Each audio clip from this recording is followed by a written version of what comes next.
Looks like they're retiring.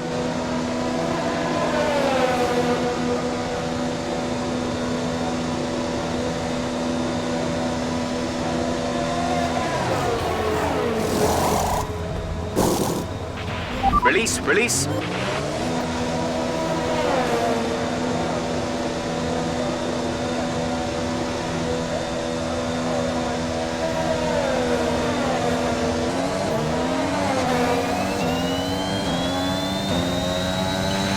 Caution, caution.